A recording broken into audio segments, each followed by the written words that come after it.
think it's safe to say Pokemon has had a tremendous impact and influence, not only on the gaming industry, but on culture. While monster taming games were around before Pokemon's debut, no other franchise has had its level of success and presence. And yet it feels like Pokemon, as well as the monster taming subgenre as a whole, has so much untapped potential. However, there is a game that has shown me how incredible they can truly be. If you're looking for a quality monster taming game or just a good turn-based RPG, go play Cassette Beasts. It will more than over-deliver on that expectation, and its multiplayer update came out not too long ago, plus it's available on Game Pass, which is how I discovered it. But after playing it some time, I just had to buy the DLC and cosmetic bundle. I can confidently say it's the best game I've played all 2024. And I've been playing other fantastic titles as well. If you do decide to play Cassette Beasts, which you totally should by the way, your journey will begin at a shore seemingly stranded in this unknown island, being greeted by some collectibles and quickly finding human civilization. This is when you'll meet Kaylee, one of the 13 ranger captains who will assist you with your first beast encounter, and subsequently introducing you to Harbor Town, which will serve as a hub area free from the dangers present in the rest of the island. Without trying to spoil anything past the intro, it sort of functions similarly to the back rooms, meaning people will randomly appear on the island seemingly with no way out. But as you could appreciate earlier, not only humans inhabit this place. Many monster species are found as well, often incorporating animal features with random objects into their appearance. The monster designs are pivotal to sell these type of games, and I gotta say, Cassette Beasts nails it in this department. Most monsters have one or multiple evolutions, some even having special evolutions. The way it works is rather simple. Monsters will gain experience by having them in your party while completing typical activities that reward you with XP. And by leveling them up, they will gain stars along with moves. Once a cassette reaches 5 stars, it will give you the option to remaster it while resting. Some beasts, such as your starter, will have branching evolutions, so you'll need to select one of the 2 options. And like I mentioned, some evolutions will be conditional, depending on an ability the beast must learn before remastering, or whether you choose to remaster it during the day or nighttime. We also have some pseudo-legendary type beasts that you can encounter in specific parts of the map, though if you fail to catch them, they'll randomly appear in different areas later in the game, so don't worry about it.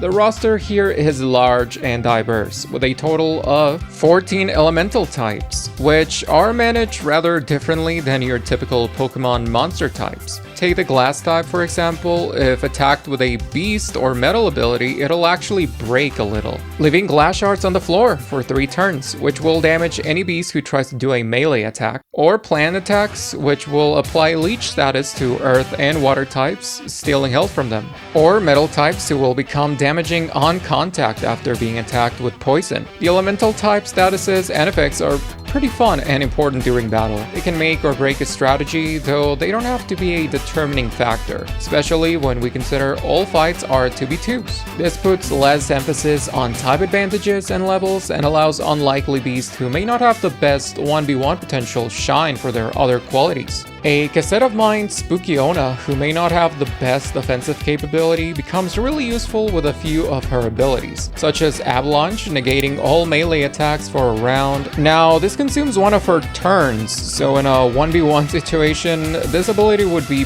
pretty useless. However, paired with a high damaging ranged beast, this can become a pretty effective strategy if used correctly and against the right opponents. She can also reduce a whole team's accuracy and increase her evasion, which is really nothing compared to combos I've seen in the regular game, let alone multiplayer. Beasts are highly customizable too. A beast usually has 8 slots for abilities once fully leveled, with some options to make it 9. The abilities in question are called stickers. Stickers can be pasted, moved, replaced, peeled, or recycled to get back some currency. The currency in question being stuff like plastic, wood, pulp, metal. Since the town is rather small, resources themselves are the most valuable exchange, which is a nice detail. Going back to the stickers, you can really overhaul a beast's playstyle.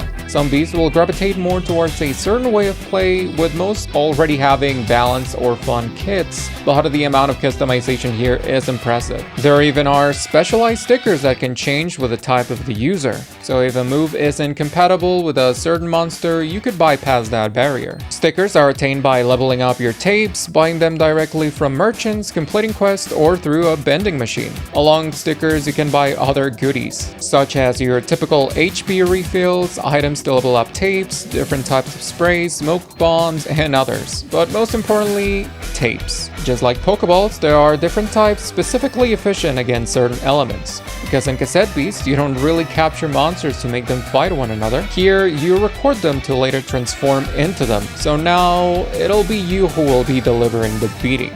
Very animal friendly. You and your tapes will actually have a separate level. So you'll have your own stats independent of the beast you transform into. You can still deal solid damage with a brand new tape, and same is true for your health bar. If defeated, the cassette will break, but if the attack continues past the cassette breaking, you'll take damage to your actual health. If it depletes, it'll become a 1v2 with no way to get your teammate back up during battle. That would also mean you won't be able to use another of Cassette Beast's additional mechanics: fusions. It can be accessed once the meter is filled, resulting into a more powerful form, with both beast abilities merging. Now, this may seem overpowered at first, but it does have some disadvantages, such as leaving you in a 1v2 situation and losing both cassettes in battle if defeated. A big pro is the combat music kicking in full steam though.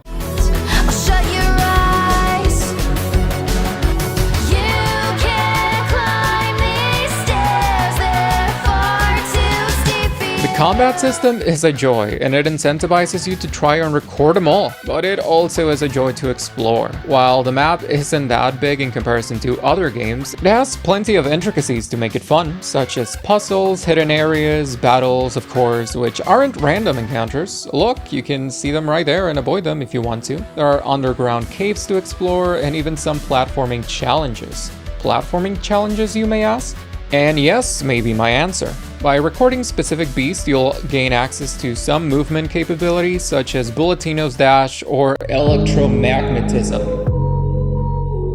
These abilities will improve as you level up and defeat some special enemies. It makes it pretty fun to traverse around the map once you get them all, though there are some tricks you can use early in the game to get by, like holding an object above your head to get a sort of double jump against some lower ledges. I abused the absolute hell out of this at first, but now I'm like... But there is more to Cassette Beast's greatness. Every engagement is a 2v2, yes, which means you'll need a partner, and lucky for you, various inhabitants will team up with you. It is here in the relationships you build with the characters where the game truly shines, in my opinion. The dialogue just feels very natural, giving every conversation a very organic feel. You probably have had a similar talk with your friends or family, and as you explore, fight, and rest together, the relationships blossom. With heart-to-heart chats that'll help you learn more about each one of them as characters and where they come from. Easily one of my favorite parts of the game. I loved and look forward to every possible combo I could have, taking every opportunity to interact with them or see them interact with each other. This extends to the ranger captains, though we don't go as in-depth with them, but it's nice to experience their quirky personalities. Wait, what do you mean, what is a ranger captain? Well, simply put it, they're expert cassette users in charge of defending Harbor Town, fighting off wild beasts, with some of them overseeing important town affairs such as construction, electrical works, delivery, among others.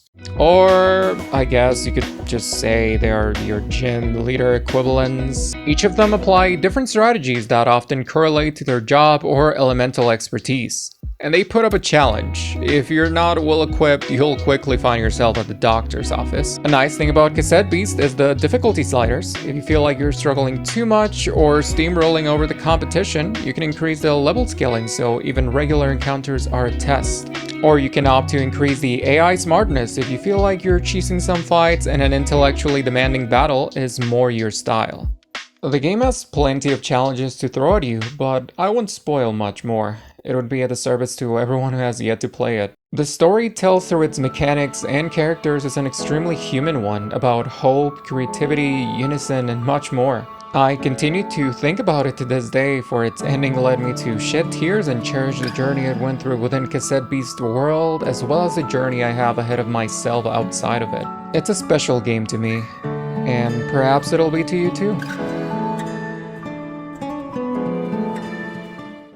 Oh, and what's that? New update just came out? Perfect time to jump in.